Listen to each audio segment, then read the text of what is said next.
On this week's dose, we welcome on Sergey Gribov, partner at Flint Capital, an early-stage VC firm based out of Boston that invests in great companies from the U.S., Israel, and Europe, and helps them by being a bridge to the U.S. market. Yep, pleasure hosting Sergey on this week's dose. He started off by telling us about his early career as employee number 1 at Compugen, one of Israel's first startup success stories. He also told us about what the Israeli startup ecosystem was like and what makes it so unique. Yeah, then he dove into what founders should be looking for in investors, as well as what he and the Flint Capital team are looking for in founding teams now on the investing side of things. Yeah, he had some really interesting perspective there as someone who's been on both sides of the coin. After that, stick with us for Sergey's take on the AI space and how he evaluates AI investment opportunities, plus a little more on the future of the Israeli startup ecosystem. Yeah, it really was a pleasure hosting Sergey on this week's dose. Our first interview in a while. We certainly enjoyed getting back in the saddle, and here's our conversation with Sergey.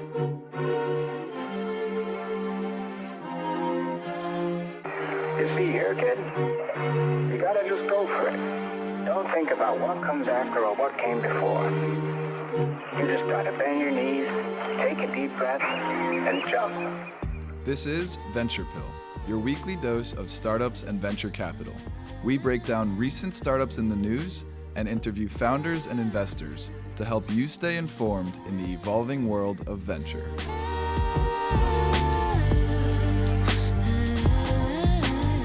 All right, on this week's dose, we welcome on Sergey Gribov, partner at Flint Capital, which is an early-stage VC firm based out of Boston that invests in the greatest companies from the U.S., Israel, and Europe, and helps them by being a bridge to the U.S. market.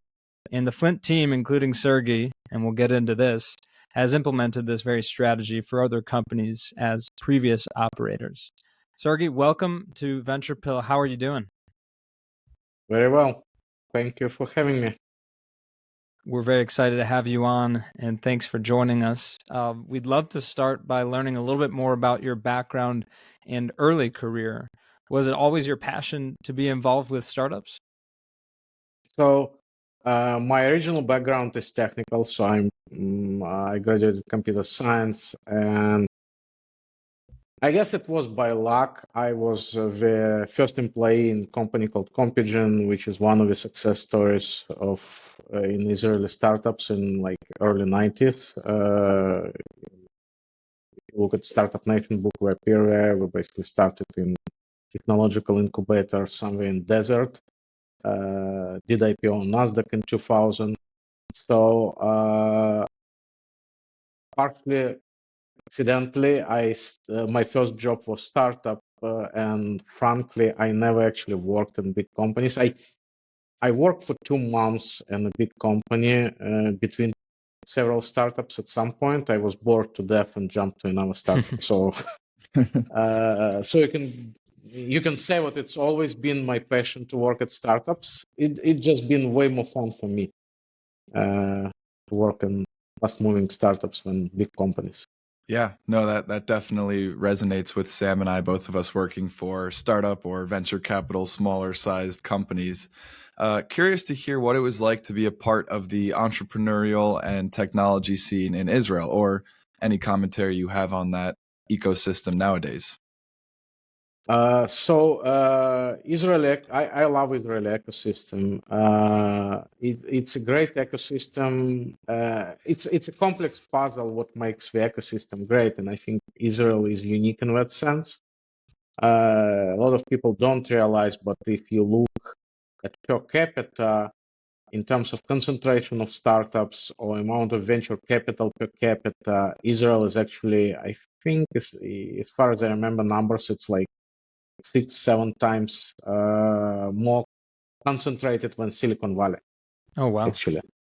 Mm-hmm. There are a bunch of different things in this puzzle which are important, but just to name a few, the culture is kind of ask for forgiveness, not for permission, which really helps if you're a startup. Army is playing huge role in it because when you take 24-year-old in Israel, they already passed the army. Many of them passed some serious leadership training. So it actually helped a lot. Very good universities there, very good technology schools there. And also what I love about Israeli ecosystem is very collaborative. It's everybody kind of in Israeli ecosystem, it's relatively small in terms of number of people, but everybody knows everybody. So basically, when I look up somebody on LinkedIn who is in tech in Israel, if I see less than 50 to 100 common connection, it seems suspicious. So like everybody knows pretty much everybody, and everybody is actually trying to help. I know situations where the CEOs and founders of directly competing startups would still help each other. So I think at the end it works for kind of greater goods because when somebody starting a company, they always know somebody who already experienced CEO, either from the army or from the school or from somewhere. And usually these people are willing to help, willing to advise, and it actually helps everybody a lot. Yeah, that's great. And we actually had the chance to interview Brandon was Ben Topol, right? Yes. One of an Israeli tech investor.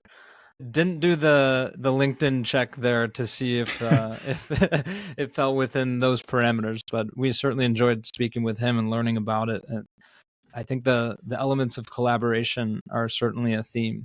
He also spoke to some of the challenges that companies in Israel have in expanding their business to the U.S. market. And I mentioned at the top of the interview that Flint Capital has an area of expertise in doing so. I'm curious what maybe if there are a couple of lessons that you leverage from your experience as an operator to help founders in the Flint portfolio in that sense. So just to kind of give a little bit background, Flint Capital, we early stage fund. Our strategy is we're going after we have fairly broad spectrum. We invest in B2C, with B2B, cyber, fintech, digital health, wellness, DevOps, different areas. But one of the common things, we only invest in startups who are going after US market first. We believe the US market is the biggest, the most competitive. So if you're successful here, the rest of the world is easier. So we kind of let's care where the company is located as well as long as we're going after US market. That being said, about more than half of our portfolio are Israeli companies, and the rest is kind of divided between Europe and US. So there are different common things if you're a foreign company and you come into US. I personally, I moved to US. What happens? I was employee number one, as I said, in a company called Compugen, and then we needed to open office in US. What happens? What founders already had families. I didn't, so I was the one to go. So I kind of moved here, and I lived through this: how to set up an office, how to kind of start the operation for the company in US. So I know it quite well on personal experiences, and by now I've done it with a bunch of my companies. So we can help them navigate. And in many cases, there are different aspects of it. But at the end, one of the reasons why it's fairly important if founders, either one of the founders moved to US or one of the founders spent very significant time here, is not. There are different reasons, but I think the main one is not even what the founder should lead the sales, although it's very important. And usually we invest at early stage. Usually at that stage, it's kind of founder-led sales. So founder have to go to be in US as a main market. But the more important point is when you're building a company from the beginning, which is going to be distributed, it's super important to make sure your company culture is the same in different offices. So if your go-to-market function is going to be in US, you need to make sure that whoever people are leading this go-to-market function will have the culture which is in kind of mothership culture. And the way the culture is kind of transferred, it's basically like first 5-6 people in the company, they kind of create culture and then it's kind of propagates. So the best way to make sure the same culture is set up in US office is if one of the founders or one of the really first employees of the company will kind of bring this culture here. That's why I think it's very, very important for somebody like first employees or better founder to either be in the US physically all the time or like spending significant time here just to make sure that this culture transfer is actually happening. And that's kind of the usual kind of recipe. It depends. It depends sometimes on different go-to-market function. Obviously, if we're talking about enterprise sales, it's one thing. Kind of if you're going after SMBs, it's kind of similar a little bit to B2C. So it's a different go-to-market motion. It will be a little bit different, but kind of basically, if you're going after US market, you will need to set up presence here fairly soon. Usually it happens somewhere around like A round, sometimes a little bit before A round, sometimes after the A round. And there are a bunch of reasons for that. You just need kind of enough of the money, enough of a budget to make it happen. Obviously, if you're doing like just sit, you're not going to have enough money to hire people, and more importantly, to kind of to give them enough resources to actually execute. But somewhere around usually you have to set up here. Again, different motions. Sometimes it's a single office and everybody is in the same office. Sometimes it's like the main office and you have a bunch of people remotely, but one way or another, every company is going through this motion. Yeah, I love that emphasis on culture. That's so pivotal for all companies, especially a startup. Yeah. And I imagine helping Israeli and European startups grow in the US market is one of many value adds offered by Flint Capital. Obviously, the US market, so much opportunity and potential to be lucrative. Curious, since in your illustrious career, you've kind of had the opportunity to work on both sides of the coin. So, as an operator or founder, what were you typically looking for in investors? And now, as an investor with Flint Capital, what are you typically looking for in founders in terms of traits, skills, attributes? So first, we're very founder friendly as a fund, and me personally. And I'm not saying it just to say it. Basically, that's if you ask at least most of our founders, that's what you'll hear. So in terms of what I would be looking as an investor, as a founder, and what I'm trying to be as an investor, it's the same thing. For me, it's kind of the same. One of the things I say to founders is it's kind of wedding, basically. It's kind of marriage when you look for investors. Especially when we're talking about early stage, from the time of the seed round till the exit, on average, it's probably 7-8 years. It's a pretty long period of time, and you're going to spend a lot of time with your investors. You're going to make a lot of important and, in many cases, difficult decisions together. So you need to make sure what it's the right investor for you, which includes some kind of objective things. You want this investor to be helpful, to be useful, and it includes some subjective things. You need to make sure you're comfortable working with this person. You kind of click together in terms of you like what you're getting out of this relationship in terms of like good advice. You're willing to listen to this advice, etc., etc., etc. So it's it's a combination of a lot of things, but you need to approach it basically the same way as marriage. You need to make sure you learn enough to feel comfortable to be with this investor for a long time. You need to understand what's your value add. It's kind of funny, like nowadays, when you ask investors, everybody say, "Oh, we bring value add," because the problem is money is kind of ultimate commodity, right? It's all green.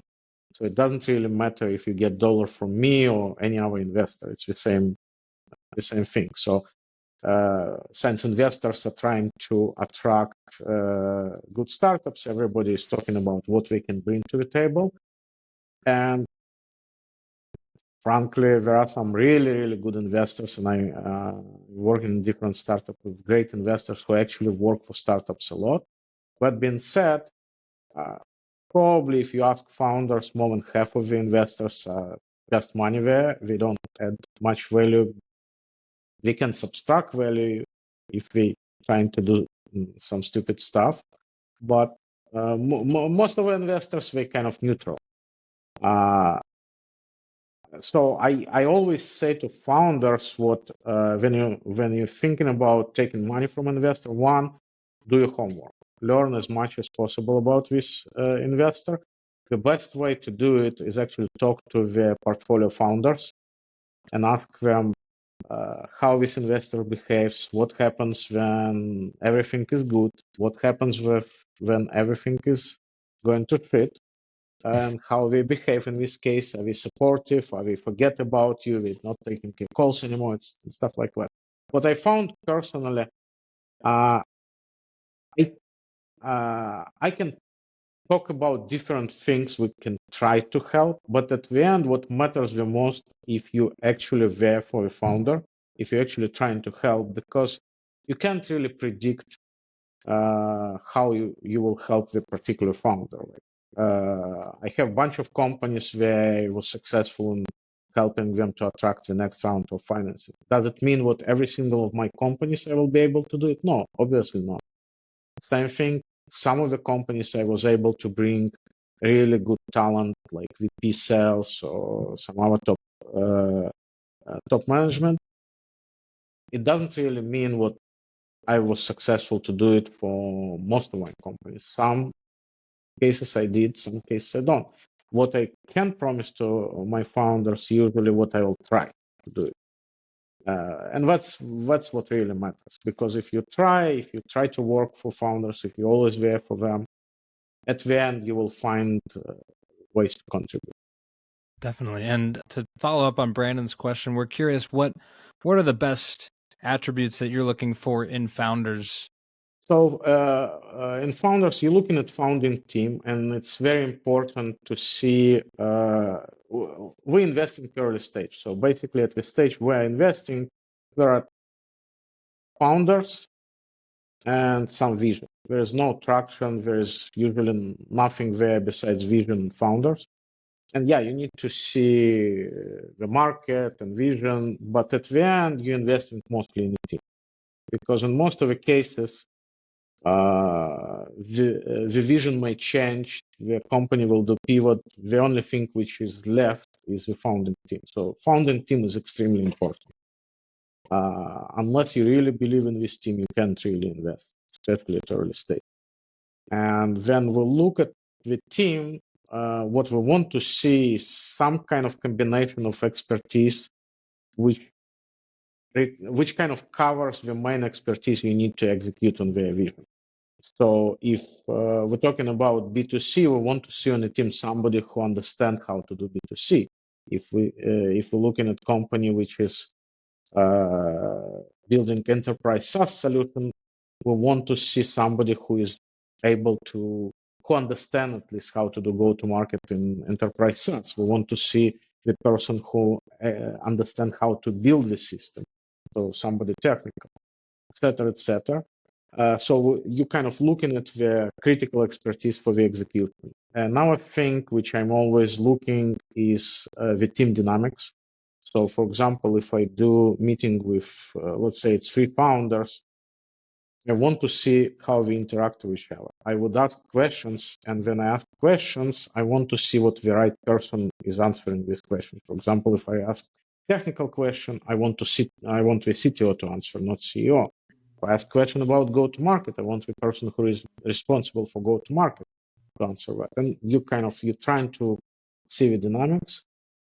I think another very important attribute which I found with the time, which I consider myself critical now, is the coachability, basically. Like you have two extremes. Like you have founder who would listen to everything you say and do what you say. And you have on another side of the spectrum, founder who would not listen to anything and will do whatever he wants to do. So the great founders are somewhere in the middle of the spectrum. They would listen to the input from everybody, and they will decide by themselves what to do. So sometimes they would agree with you, sometimes they wouldn't agree, and it's fine.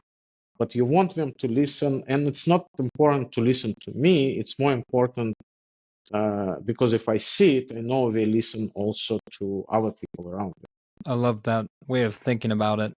And you've worked with plenty of founders at this point, almost 10 years at the firm, seen, I'm sure, many successes. We're wondering if there are any particular success stories that stick in your mind that you could share. So there are two different things. So there are successes in terms of the company, and when we're talking about founders, for example, invest a lot in first-time founders, and personally, for me, it's really important, and what I really enjoy the most when I see the founder kind of growing with the company. And I have several companies where I would invest in first-time founder at seed stage, and I would kind of think, okay, this person is really nice to work with, but there is a good chance that somewhere along the line at A or B round, the next investor will say, okay, let's bring some adult supervision, let's bring somebody more experienced. And the person grows with the company, and by the time you get to B, C round, you see there is no reason to replace this CEO because they just grew with the company, they can take company anyway. And that's, I think, at least personally for me, that's the best feeling about the founders. Like I have, for example, founders company which we led a round in the first fund company called CyberX. For example, I led the A round. Microsoft bought them. I think it was after B round, before the C round, basically. No, after C round, they bought them, but they grew with the company. We're still really good friends. Actually, the funny thing, they now full circle, they LPs in our third fund as LP. Oh. And we're communicating a lot. We're good friends. And that's one of the examples where it really feels good because you grow together with a company, you grow together with founders, and it's really good feeling. Yeah, no, and so moving forward a little bit here, Sergey, curious to hear your input on this one. Artificial intelligence has obviously been on the rise for many years and is especially at the forefront of venture capital headlines these days. Curious to hear how you go about evaluating AI investing opportunities, specifically when the space is so competitive and increasingly competitive seemingly by the day. So I really hate when people ask me, do you invest in AI? Because frankly, AI is technology. It's like, are we going to invest in next ChatGPT?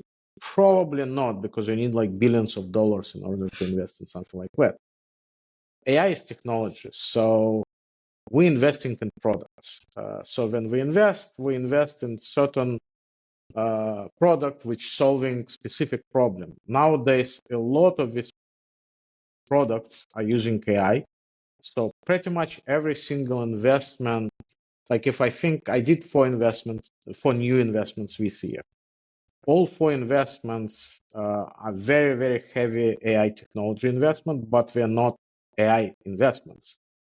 One of them is AI in legal tech, another one is AI in compliance, another one is solving the problem for PA testing, but we're doing it with AI, so it's way, way more efficient than whatever solutions existing out there before. So when I evaluating the product, I actually look at the product. I look at the problem we are solving, and I think AI nowadays, obviously, you need to use AI for most of these solutions, but it's not AI investment per se. I don't like to call them AI.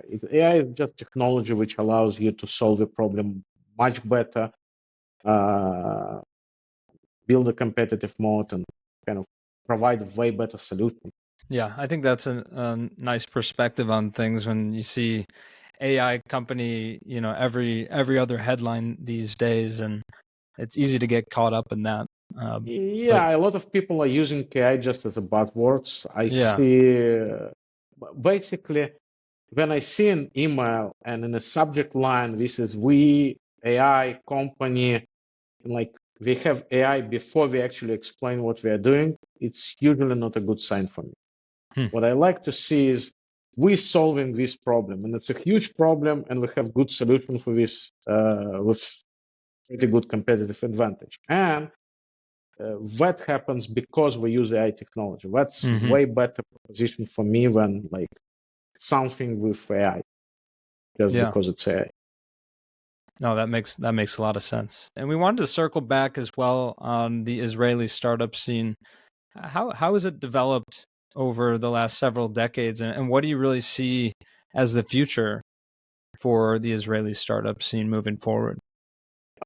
So the way it developed, and I've seen it from like beginning of 90s till now. So originally when it just started in 90s, there were lots of big corporations which had R&D centers there. So originally the first startups in Israel, they built technology what we are good for.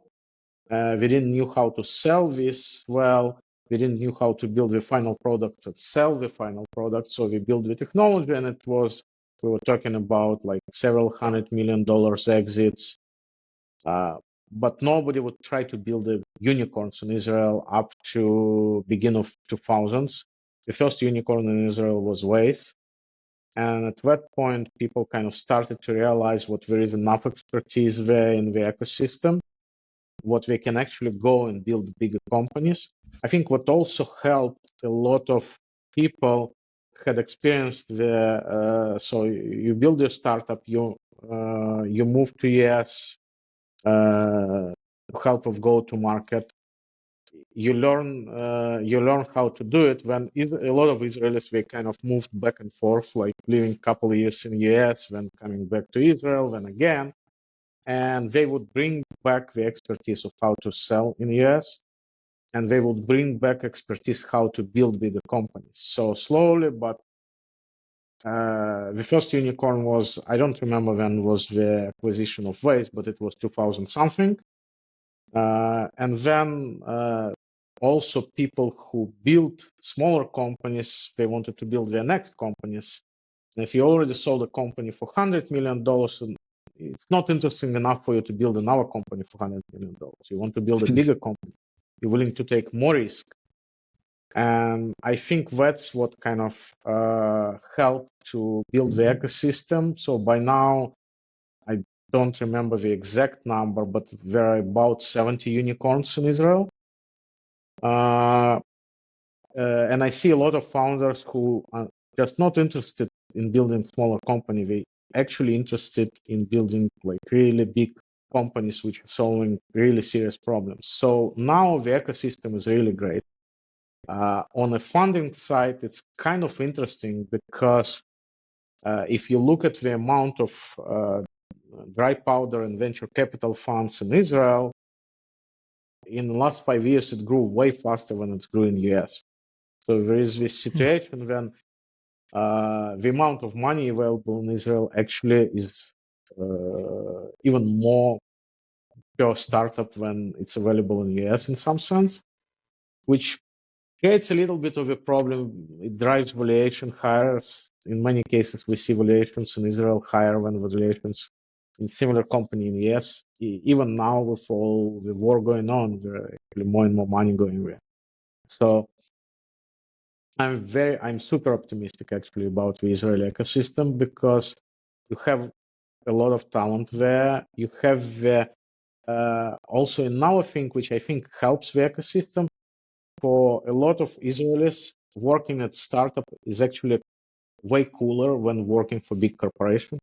So Google, Facebook, Amazon, Microsoft, they have big offices in Israel, but they actually struggling to convince people to go work for them. They need to kind of pay more because people way more entrepreneurial there. So I think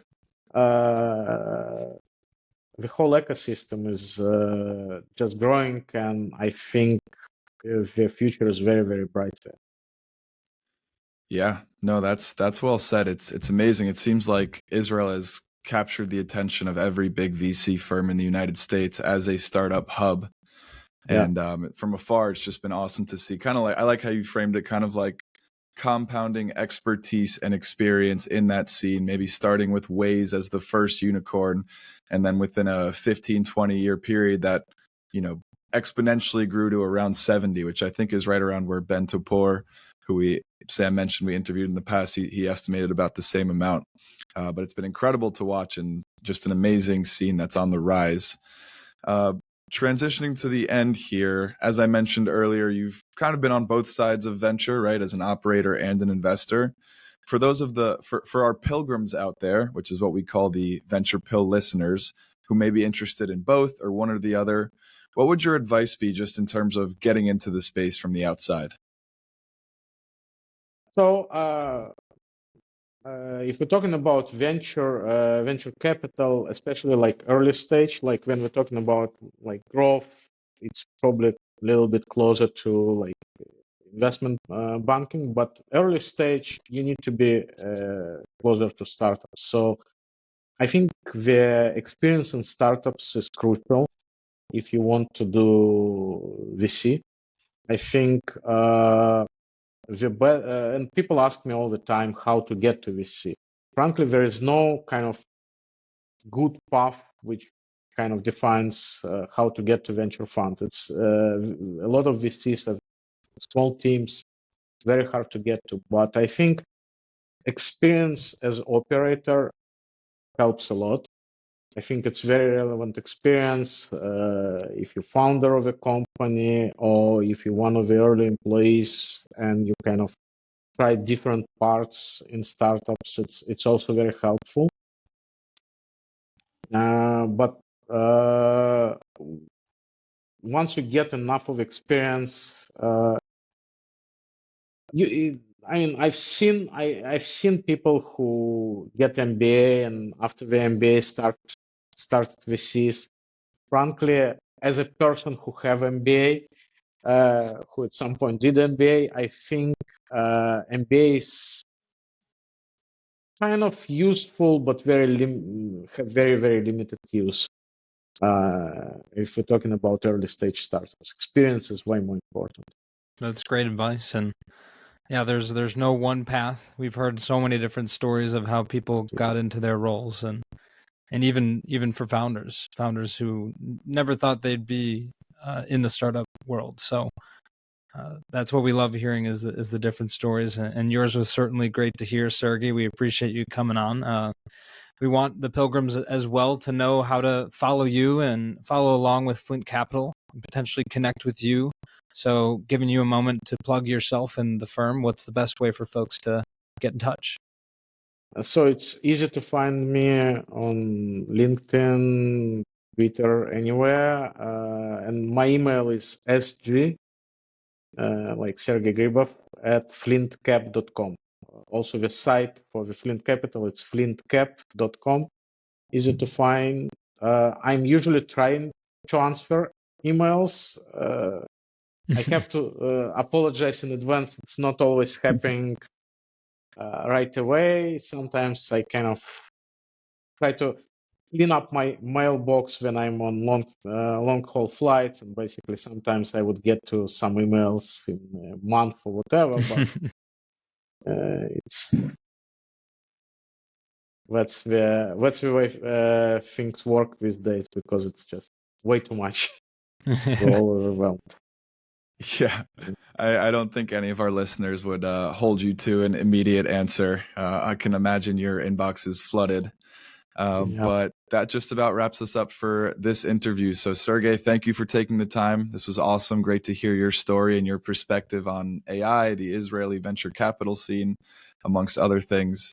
And yeah, excited to continue to watch Flint Capital and hope to stay in touch with you. Thank you for inviting me.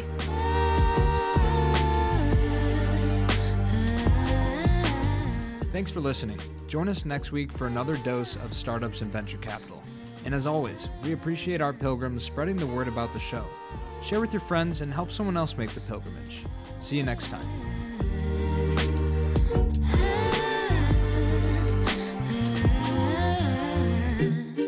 She told me that she only bumps my music when she's lonely. Thinks my vibe's a little low-key, okie dokie, that's alright, but